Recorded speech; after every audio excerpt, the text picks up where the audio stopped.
Halo Sobat Railway, sebelumnya kan kita udah bahas nih soal produk-produk dalam sistem persinyalan kereta api. Sobat Railway masih inget kan? Atau biar Sobat Railway makin familiar, boleh nih cek video ini. Nah, di video kali ini kita akan cari tahu lagi satu persatu yuk.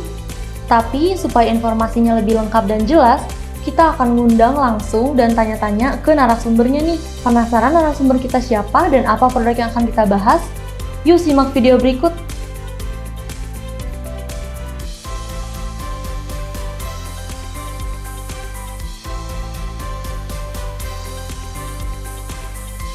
Oke Sobat Railway, jadi kali ini kita udah bareng sama Bapak siapa? Saya Anas. Bisa dijelasin Bapak jabatannya, kita perkenalan diri dulu. Mungkin ada Sobat Railway yang nggak kenal. Ya, oke. Selamat siang, nama saya Anas. Saya di LRS menjabat sebagai Executive Vice President of Engineering.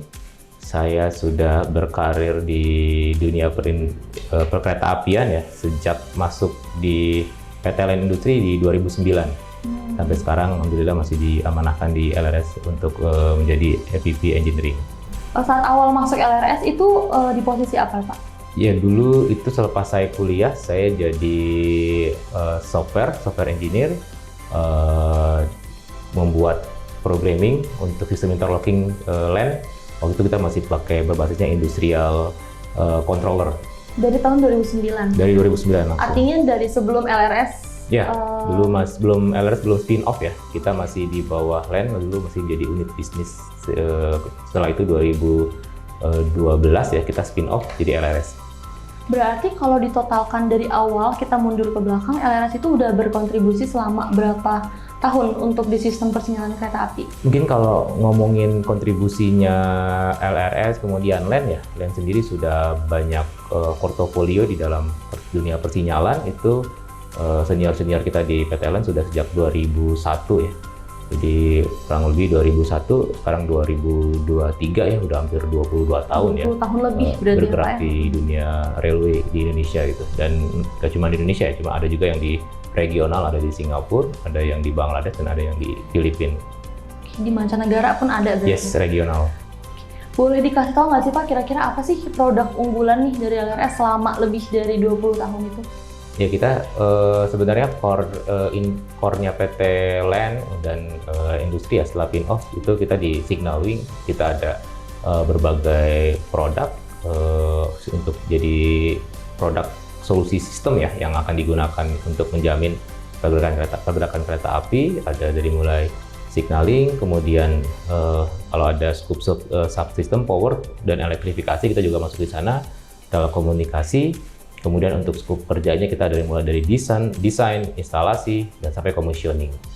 Oke, tadi kan Bapak sempat nyinggung nih soal signaling. Kalau Indah sendiri sebagai orang awam itu taunya signaling itu hanya untuk handphone. Karena kan biasanya kalau misalkan kita pakai handphone butuh sinyal gitu kan. Tapi boleh dijelasin nggak sih Pak untuk signaling di kereta sendiri fungsinya apa dan cara kerjanya itu bagaimana? Ya, jadi mungkin untuk sebagian orang awam, jangankan kamu ya, saya juga ketika masuk ke PT LAN disuruh jadi signal engineer itu nggak ngerti. Kalau kita browsing pun lebih banyak yang keluar adalah terkait signaling itu merefer ke sinyal elektromagnetik atau gelombang elektromagnetik yang biasa digunakan di HP. Tapi signaling ini adalah sebuah terminologi yang memang umum dipakai di dalam dunia perkereta apian, nggak cuma di Indonesia, tapi di dunia pun itu untuk merefer sistem kontrol yang akan mengatur perjalanan kereta api dari stasiun satu ke stasiun berikutnya. Kemudian signaling ini juga akan mengatur perjalanan kereta api untuk make sure bahwa perjalanan kereta api itu akan safe. Tidak ada kecelakaan, tidak ada anjlokan, tidak ada tabrakan, dan sebagainya. Jadi otak dari perjalanan kereta api ini adalah sistem signaling yang mengatur sisi safety-nya. Kemudian kita kan mungkin ada tahu ya, beda keunikan dari kereta api adalah kereta api itu posisinya adalah mass transportation, membawa banyak penumpang, mau nggak mau faktor safety dalam signaling itu sangat diperhatikan sekali, sangat concern sekali dalam level desain dan implementasi. Masinis berbeda sekali dengan pilot, masinis berbeda sekali dengan driver yang ada di mobil atau kendaraan atau di motor bahkan. Jadi kalau di pilot itu dia bisa manuver ke kanan, ke kiri, naik turun. Kalau di kendaraan itu driver itu pengemudi itu bisa belok kanan belok kiri gitu. Tapi kalau di masinis ada dua jenis. Ada masinis yang konvensional seperti yang kita banyak temui di Indonesia, kereta api biasa ya. Itu masinis hanya bisa rem dan gas, tidak bisa memilih jalurnya. Misalkan dia mau diberangkatin ke stasiun di sebelah kanannya atau sebelah kirinya, itu tidak bisa memilih seperti itu. Tugasnya hanya mematuhi aspek-aspek signaling yang ada di outdoor, yang ada di site, yang ada di stasiun. Jadi siapa yang akan mengaturnya? Ada operator. Kalau kita ngomong kereta api konvensional, ada operator. Kita nyebutnya biasa disebut dengan PPKA, pemimpin perjalanan kereta api. Jadi ada mesin yang memang mengontrol semua sistem, dan ada operator yang mengendalikan sistem tadi. Itu kalau ngomongin kereta api konvensional. Tapi kalau kita ngomongin urban seperti MRT, LRT, atau kita juga sudah ada produk yang advance ya di APMS, Skytrain, itu sudah driverless. Dalam artian masinis sudah tidak perlu lagi melakukan hal-hal yang sifatnya kontrol di dalam keretanya. Semua diatur oleh sistem. Kapan kereta harus boleh top speed, kapan kereta itu harus melakukan manuver, kapan kereta itu harus mereduce speednya, semua itu diatur oleh sistem. Itu ketika kita ngomongin kereta sudah advance ya, seperti MRT dan LRT. Berarti signaling itu erat kaitannya sama safety-nya kereta gitu ya, benar, Pak ya? Benar. Tapi kalau LRS sendiri punya produk nggak sih Pak untuk di signaling sendiri? Perjalanan LRS itu dari mulai awal-awal berkecimpung di signaling, pertama kali kita membuat dari sebuah produk yang memang sangat simple sekali. Karena dulu keberjalanan perkembangan teknologi itu dimulai dari sistem interlocking yang masih menggunakan handle mekanik. Mungkin teman-teman tahu di beberapa stasiun, terutama pada saat 2000-an ya, 2000-an awal, itu banyak sekali stasiun yang masih menggunakan sistem elektronik menggunakan mekanik. Jadi mekanik ini artinya apa? Tidak ada bagian controller yang basisnya elektronik yang dipasang dalam signaling tadi. Jadi kalau kita ke stasiun zaman dulu, akan ada banyak sekali rantai-rantai yang terhubung antara stasiun dengan sepanjang rel. Rantai ini akan digerakkan oleh operator dengan menggunakan handle. Jadi dulu beban kerjanya operator itu sangat berat sekali, karena dia harus menarik, menggunakan tuas. Jadi tuasnya ini akan digerakkan oleh operator. Jadi rata-rata operator-operator yang dulu ada standby atau mengoperasikan sistem interlocking itu harus menarik puluhan bahkan ratusan kali handle-handle yang sangat berat ya, karena harus terhubung dengan berbagai peralatan di outdoor. Kita akan kemudian dari teknologi dasar tadi di awal tahun 2000-an kita membuat sebuah produk yang memudahkan kerja dari operator tadi. Yang tadinya masih mekanik, kita buat interface. Dulu di awal tahun 2001 ada produk dari PTLN namanya electric mechanical interlocking. Jadi interlocking masih mekanik, tapi beberapa posisi kontrol sudah diambil alih. Ini akan memudahkan sisi safety dari sistem, karena kita sudah men-take over beberapa porsi mekanik di sistem interlocking, tapi masih ada perangkat mekanik yang dipasang di lapangan. Bergerak dari situ, kurang lebih di 2004-an, kita membuat sistem interlocking yang fully electric. Jadi kita menanggalkan semua perlengkapan mekanik yang tadi ada di lapangan beserta rantai-rantainya, kita ganti dengan sistem controller yang memang sudah industrial, lalu kita bikin desain, akhirnya jadilah sebuah sistem interlocking pertama kita yang fully elektronik, menggantikan sistem interlocking mekanik itu di stasiun Selawi. Seperti itu perjalanan proyek kita ya. Kemudian di 2000 setelah itu kita melakukan berbagai proyek menggunakan sistem interlocking elektrik kita yang pertama kali diinstal di Selawi, yang tadinya awalnya hanya 1-2 stasiun hingga akhirnya populasinya meningkat menjadi koridor. Proyek kita jadi koridor di lintas utara, kemudian di beberapa stasiun-stasiun percabangan. Titik momennya adalah ketika kita merasa bahwa makin kesini teknologi berkembang, tuntutan standar juga makin meninggi. Akhirnya kita yang tadinya basisnya industrial controller, kita rubah menjadi produk yang sudah memiliki safety integrated level paling tinggi. Makanya di tahun 2015 produk yang lama sudah kita move on ya, kita bergerak ke produk yang sudah menggunakan platform yang sudah tercertified, yaitu SEAL 02 Next, atau brandednya adalah SEALSAFE 4000. Dan SEALSAFE 4000 ini yang sudah terus berjalan di seluruh proyek di Indonesia, makanya populasi dari produk interlocking dari PT LEN dan LRS sendiri sudah luar biasa ya, menggurita di lintas Jawa, di seluruh mainline utara, selatan, kemudian di Sumatera juga, di berbagai divre yang ada. Jadi itu untuk yang ngomongin sistem interlocking ya. Kalau produk-produk PT LEN dan PT LRS. Beberapa itu kalau kita berbicara tentang kereta api konvensional yang masih ada masinisnya, kita nyebutnya biasanya grade of automation-nya GOA level 0. Tapi beberapa kita juga sudah punya produk yang sudah merefer ke perkeretaapian urban. Urban ini dalam artian seperti saya sebutkan tadi, posisi sistem yang akan mengatur semua sistem kontrolnya, masinis hanya cukup diam, memperhatikan gimana sistem itu bekerja, itu ada di Skytrain. Jadi kalau teman-teman naik ke Bandara Cengkareng, kemudian harus pindah terminal dari terminal 1 ke terminal 2 ke terminal 3, itu ada batas Skytrain yang memang sudah kita rancang untuk bisa beroperasi di level GOA level 3. Jadi sistem itu sudah driverless ya, sudah tidak ada gas rem oleh masinis. Sistem yang akan mengatur kapan kereta harus berhenti, kapan kereta harus berjalan, dan operating speed-nya itu dari berapa. Itu yang kita sudah produk yang sudah kita miliki. Selain itu, posisinya ini adalah produk yang memang didesain dalam negeri semuanya, teman-teman di engineer di LRS semuanya. Jadi kita TKDE-nya sudah cukup besar ya untuk bisa mengcover beberapa pekerjaan APBN, karena saat ini positioning requirement dari pekerjaan APBN itu mensyaratkan TKDN juga. Jadi kita punya sistem interlocking yang sudah memiliki sertifikasi TKDN, kemudian kita juga punya sistem beberapa equipment di outdoor ya, kayak lampu sinyal itu sudah TKDN juga lebih dari 50% untuk yang lampu sinyalnya. Jadi itu kurang lebih keperjalanan produk LRS dari mulai produk awal hingga produk saat ini.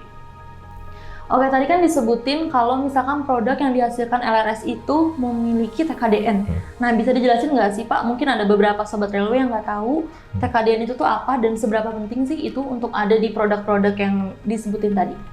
Ya, TKDN kepanjangan dari tingkat komponen dalam negeri ya. Jadi itu adalah sebagai indikator sebuah produk ini seberapa besar teman-teman atau engineer yang dari Indonesia yang merakit, mendesain dan menginstalasi di sistem yang akan di-deliver ke user ya, atau ke owner dari project itu sendiri. Itu adalah hal biasa sebenarnya. Semua produk-produk industri, baik itu motor, mobil, atau consumable parts ya, atau consumable goods, itu pasti ada nilai TKDN-nya. Jadi itu adalah parameter seberapa besar industri kita berkontribusi di dalam market Indonesia itu sendiri. Kalau hal itu pun berlaku juga di dalam produk signaling kita. Produk kita pun di-assess ya oleh badan yang memang punya regulasi untuk mengakses seberapa besar komponen dalam negeri itu nggak cuma barangnya saja, tapi jasa juga akan di-assess, sehingga keluarlah sebuah hasil dari berbagai formula yang ada yang mengindikasikan bahwa produk kita itu tingkat komponen dalam negerinya untuk sistem interlocking itu sekitar 40% ke atas. Untuk LED signal yang saya sebutkan tadi itu sudah di atas 50%. Jadi ini sangat berguna sekali untuk menjaga ekonomi, perputaran ekonomi di Indonesia, make sure bahwa setiap infrastruktur yang dibangun itu akan kembali berputar di dalam negeri. Tidak terlalu banyak belanja yang dilakukan untuk melakukan pembelian dalam hal ini adalah impor barang-barang dari luar negeri.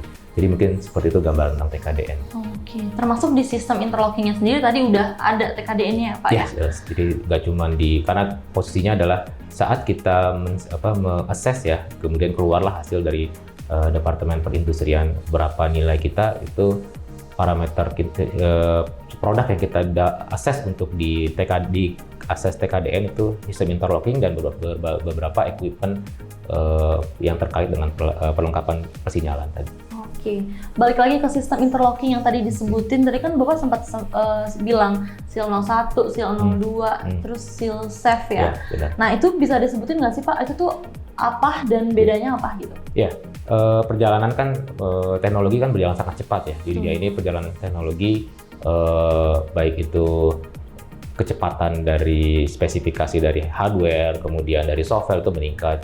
Jadi itulah kenapa kita menelurkan berbagai produk, kemudian produk yang baru tadi pun mengeluarkan nama baru ya, varian baru untuk membedakan antara satu produk dan produk yang lainnya. SIL 01 itu merefer ke produk yang pertama kali kita telurkan, yaitu Sistem Electronic Mechanical Interface atau EMI ya, yang tadi masih berhubung. Tetap sudah ada equipment interlocking, equipment controller, tapi masih berinterface dengan mekanik. Itu yang pertama kali kita install di Jawa Barat, di sekitar lintas Cianjur. Kemudian ada lagi SIL 02. SIL 02 yang tadi kita install pertama kali di Selawi, ini fully system interlocking. Kemudian ada lagi SIL 02 yang NextG. NextG ini ketika kita merasa bahwa tuntutan spesifikasi dari hardware sudah berkembang jauh yang ada di dunia ini, akhirnya kita merubah platform dari sistem interlocking ini yang tadinya masih industrial standar menjadi tercertified safety integrity levelnya ke yang paling tinggi, safety integrity level 4 gitu. Itu untuk yang varian-varian sistem interlocking yang ada di LRS ya. Kita juga ada SILVU. SILVU ini digunakan untuk SCADA karena SCADA ini biasanya digunakan untuk operator dalam membaca status dari sistem kontrol tadi, sistem interlocking tadi. Kita ada SILVU, kemudian kalau kita ngomongin urban, kereta-kereta urban seperti MRT, kita juga ada SILSAFE 3000 ya. Ini posisinya adalah sistem interlocking yang sudah advance, yang kita tadi sudah pernah install pertama kali di Skytrain-nya Bandara Soekarno-Hatta Cengkareng. Jadi berbagai variasi nama dari produk kita sesuaikan dari awal pertama kali kita melakukan pengembangan dan delivery produk itu ke owner. Makin berjalan sini kita ganti namanya karena memang ada perubahan teknologi. Titiknya sampai saat ini adalah SIL 02 yang NextG, atau kita refernya, kita ganti namanya itu merefer ke SILSAFE 4000. Ada SILSAFE 3000 yang produk yang khusus untuk advance atau urban train ya, dan ada lagi SILVU untuk SCADA. Oke, jadi perbedaan namanya itu untuk menandakan adanya perkembangan yang emang bakal ngikutin perkembangan teknologi saat ini gitu Pak? Iya, benar. Jadi yang sudah nama-nama yang dulu tetap kita berikan nama kode khusus ya untuk mengindikasikan produk apa yang dulu kita install. Ketika sudah ada keluar produk barunya akan menggantikan produk lama yang sudah teknologi sudah mungkin produk barunya lebih jauh maju ya, akhirnya produk lama kita tinggalkan. Oke, tadi kan Bapak sempat nyebutin ada SIL 01, SIL 02, SILSAFE 4000 ya kan Pak? Itu boleh dikasih tahu nggak sih Pak perbedaannya itu apa dari setiap nama? Ya, semua variasi produk yang pernah ditelurkan oleh LAN dan LRS itu memiliki spesifikasi yang beda-beda ya. Karena perkembangan zaman, perkembangan teknologi, akhirnya beberapa perubahan kita lakukan untuk memenuhi perkembangan zaman tadi. Perubahan dari sistem kontrol yang makin advance, kemudian perkembangan dari sistem perkeretapian pun di dunia juga sudah maju, akhirnya membuat kita harus ikut melakukan perubahan. SIL 01 seperti saya sebutkan itu adalah sistem interlocking kita yang pertama kali kita install masih menggunakan interface mekanik ya. Itu yang SIL 01. Kemudian SIL 02 itu yang sudah fully sistem interlocking menggunakan elektrik, tidak ada interface ke mekanik sama sekali, artinya sudah tidak ada lagi menggunakan handle atau lever yang ditarik oleh operator. SIL 02 pertama kali kita install di Selawi. Kemudian SIL 02 ini pun dilakukan perubahan ya, upgrading karena ada requirement SIL 4 System Integrity level yang paling tinggi kita yang level 4 kita rubah dari SIL 02. Makanya di sini SIL 02 yang sudah berubah platform yang sudah tersertified dengan safety integrity levelnya 4 itu kita rubah jadi SILSAFE 4000. Nah, kemudian itu kan untuk ngomongin di sistem interlocking ya. Ada lagi produk-produk kita juga yang lainnya, nggak cuma di interlocking, ada lagi di subsistemnya yaitu SCADA. Kita juga punya SILVU. SILVU ini adalah produk SCADA kita, Operating Control Center, yang bisa memantau ratusan interlocking yang terpasang di tiap lintas. Jadi operator itu di tiap stasiun ada operator, tapi di tiap-tiap regional daerah si kereta api dia punya operating control center ya, atau OCC. Di sana itu akan menampilkan status dari interlocking yang ada, dan kita punya solusi gimana caranya menampilkan view yang besar terhadap traffic di tiap-tiap stasiun yang kecil-kecil tadi. Kita menggunakan solusi dari SEAL 2. Kemudian kalau tadi ngomongin SEAL 01, SEAL 02, SEAL 02 Next Gen, atau kita sebut SEAL Safe 4000, kita juga punya varian untuk solusi dari kereta api urban. Kereta api urban ini kereta api yang sudah advance ya, yang tadi saya sudah sampaikan, dia diatur seluruhnya oleh sistem, peran manusia hanya sedikit sekali di sana. Kita ada namanya SEAL Move. Jadi yang sudah kita pernah pasang di kereta api Skytrain yang ada di APMS.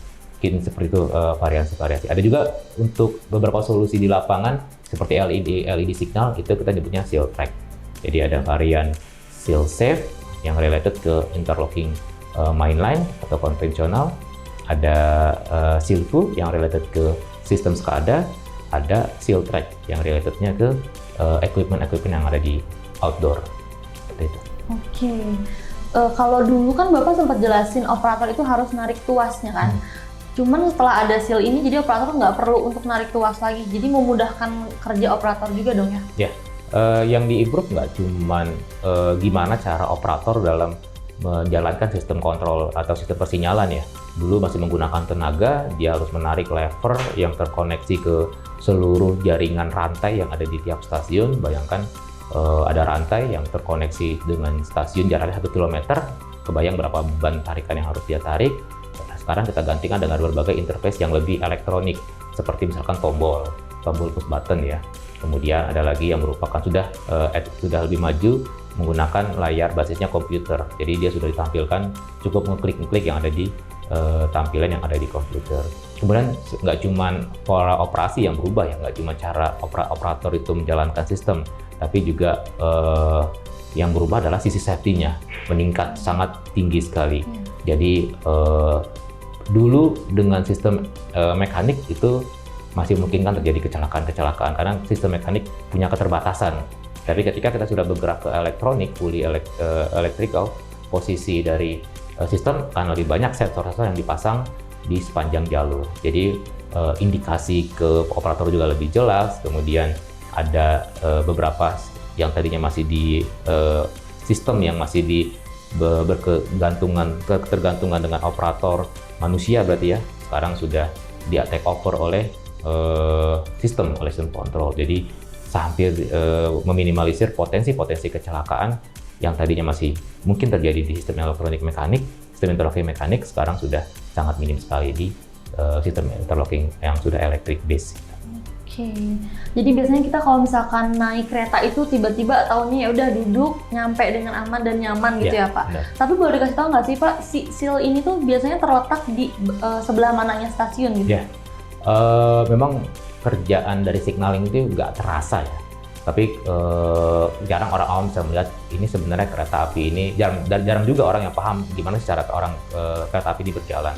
Jadi kalau teman-teman ngelihat naik jalur ya, naik kereta api ya dari Jakarta ke Jogja, dari Jakarta ke Bandung, atau dari Jakarta ke Surabaya, teman-teman sering sekali melihat adanya sebuah lampu sinyal LED yang ada di sepanjang jalur rel kereta api. Dengan berbagai aspek warna, ada merah, kuning, hijau, mungkin rada mirip dengan lampu lalu lintas ya.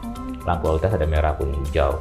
Kemudian itu yang akan mengindikasikan kapan kereta masinis itu harus gas, kapan masinis harus berhenti. Ya, kalau ngegas berarti ketika melihat aspek hijau atau kuning ya. Kalau melihat aspek merah, ya masinis harus berhenti. Sebenarnya siapa yang mengatur kapan harus merah, kapan harus hijau, dan kapan harus kuning? Ada di sepanjang jalur pun akan terinstal berbagai sensor dan aktuator. Aktuator itu mungkin kalau bahasa kontrolnya adalah kebalikan dari sensor ya. Sensor itu adalah untuk mensensing, kalau aktuator adalah penggerak yang akan mengeluarkan sesuatu output dari sistem tadi. Jadi ada berbagai sensor yang dipasang di sepanjang rel untuk mengindikasikan status dari rel itu tadi. Ada juga aktuator nanti yang akan mengindikasikan kepada sistem, mengeluarkan output dari sistem untuk dibaca oleh kita, entah itu oleh operator, entah itu oleh maintenance gitu ya.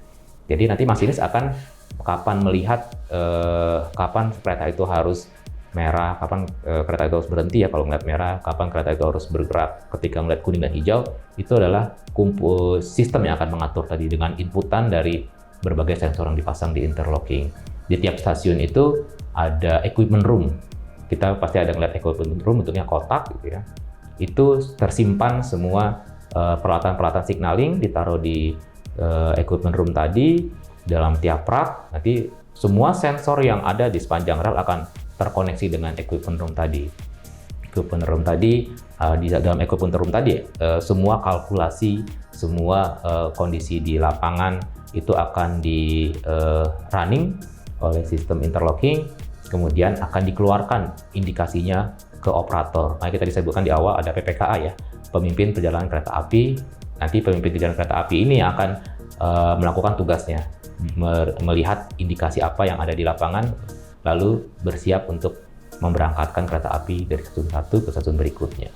Jadi seperti itu, hal yang sangat kompleks sebenarnya sih yang ada di sistem interlocking.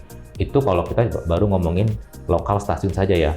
Tapi kalau kita ngomongin operating control center, setiap stasiun, misalkan let's say di Daop 1 ya, dia punya control room yang ada di Manggarai. Berarti semua sistem interlocking yang ada di stasiun di daerah Jakarta itu harus connect ke Manggarai. Jadi di Manggarai akan ada tampilan yang besar, seluruh traffic kereta api, kapan dia masuk, kapan dia datang, kapan dia keluar di Daop 1 itu akan muncul dalam big screen. Kita menyebutnya wall display. Jadi sangat kompleks sekali sistem interlocking yang ada di kereta api Indonesia ini. Itu kalau kita baru ngomongin kereta api yang konvensional ya. Belum kalau kita ngomongin kereta api urban seperti Skytrain yang kita pasang, atau MRT Jakarta yang sudah dipasang di Jakarta ya, atau LRT Jabodebek yang mungkin dalam waktu dekat akan segera beroperasi. Jadi kurang lebih seperti itulah gambaran sistem interlocking yang ada di Indonesia, gimana cara kerjanya, dan memastikan penumpang itu tinggal duduk tenang, nyampe aja di stasiun tujuan. Dengan aman gitu ya Pak ya? Tentunya dengan aman. Oke, berarti selama LRS kan 20 tahun lebih gitu ya Pak. Kira-kira di stasiun atau berapa stasiun sih yang emang udah menggunakan sistem interlocking yang diproduksi oleh LRS gitu? Ya, semenjak keberjalanan LRS dari awal berkecimpung dalam dunia perkereta-apian, dalam signaling, itu sudah lebih dari 30 project yang kita handle, dengan portofolio itu lebih dari 160 stasiun yang sudah menggunakan produk dari LAN dan LRS. Kemudian kalau kita bergerak di Jawa itu ada Daop 1, paling ujung tuh Daop 9. Daop 1 itu paling barat berarti ya, daerah Banten sampai Jakarta, sampai Daop 9 itu Jember. Itu hampir semua produk-produk kita sudah terpasang di lintas Jawa tadi, dari ujung barat sampai ujung timur, yaitu di Banyuwangi dan Jember. Kalau di Sumatera beberapa sistem interlocking untuk melayani stasiun juga sudah terpasang, dari mulai Medan yang utara, kemudian ada lagi di Palembang, di Divre 2, kemudian ada lagi di Lampung. Mungkin kalau di Sumatera karena jalurnya belum terkoneksi semua ya, dari Aceh sampai Lampung, beberapa jalur masih putus, tapi hampir semua Divre yang ada di Sumatera sudah menggunakan sistem interlocking dari LAN dan LRS. Kemudian kereta api pertama ya yang ada di Sulawesi juga, dari mulai Makassar sampai Parepare juga sudah menggunakan interlocking dari PT LAN dan LRS. Jadi sudah banyak sekali portofolio di Indonesia. Kalau kita ngomong Indonesia ya, skala Indonesia itu hampir dominan produk dari LAN dan LRS, karena LAN dan LRS sendiri market leader ya di pasar perkeretaapian di Indonesia. Oke, dari banyaknya stasiun yang tadi udah disebutin nih, stasiun ini udah pakai sistem interlocking dari LRS dan juga LAN. Nah, kira-kira tapi ada nggak sih Pak yang saat ini stasiunnya belum menggunakan sistem interlocking yang disebutin tadi? Masih banyak di Jawa, di Jawa masih banyak beberapa. Itu lebih karena beberapa proyek sifatnya ada yang loan, ada yang dalam negeri. Tapi ada banyak juga yang memang belum tersentuh oleh dana pengembangan proyek tadi ya, belum ada slot dana APBN untuk melakukan pembangunan. Misalnya kalau kita ngomongin Daop 9 Jember, itu semua sistem interlocking di sana masih menggunakan mekanik. Tapi kita sudah menginstal beberapa daerah di Daop 9, jadi menggunakan interface mekanik sebenarnya. Jadi walaupun di sana sudah masih menggunakan interlocking mekanik, posisi dari interlocking mekanik tersebut sudah kita pasang beberapa interface yang menggunakan electronic base ya di sana. Jadi seperti itu. Di Sumatera pun masih banyak yang mekanik ya. Nah tadi kita mungkin tinggal menunggu kapan ada pembangunan infrastruktur di sana dengan slot anggaran dari APBN. Kita akan ketika itu sudah dibuka infrastruktur pembangunannya, kita akan masuk juga di sana. Oke. Kalau dulu kan sebelum ada sistem interlocking itu semua cara kerja stasiun akan sama gitu kan. Tapi setelah ada sistem interlocking kan otomatis akan jadi berbeda kan dari semua pengoperasional LAN dan segala macam. Tapi setelah ada sistem interlocking ini kan ada yang udah dipasang dan ada yang belum. Itu kira-kira perbedaannya tuh apa sih Pak antara stasiun yang sudah menggunakan sistem interlocking dan belum menggunakan sistem interlocking?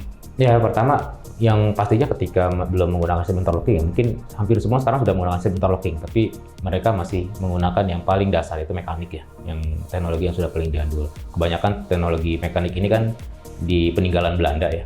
Jadi beberapa stasiun yang masih menggunakan sistem interlocking mekanik adalah stasiun yang memang belum tersentuh pembangunan, masih peninggalan Belandanya masih dirawat, masih beroperasi gitu.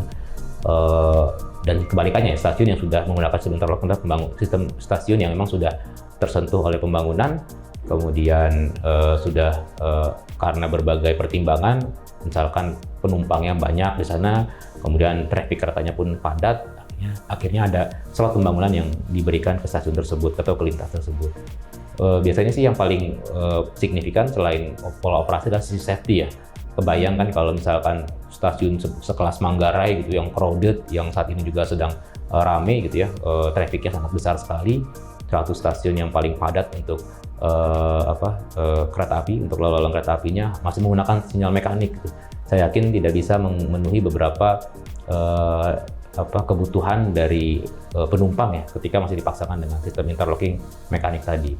Jadi trafficnya mungkin jadi terbatas, yang harusnya mungkin kalau satu hari itu Manggarai bisa ratusan, bahkan hampir lebih dari 500 kereta yang lalu lalang ya. Mungkin ketika masih mekanik itu hanya terbatas, kurang dari 100 gitu untuk melayani kereta. Kemudian dari sisi safety juga saya yakin mungkin kalau kereta apinya hanya sehari sekali, sehari 2 kali itu sistem mekanik, interlocking mekanik itu masih cukup ya. Tapi kalau kita udah hampir ratusan, itu sistem interlocking kereta api yang melalui stasiun tersebut, tapi masih menggunakan sistem interlocking mekanik, itu potensi kecelakaannya akan sangat besar sekali.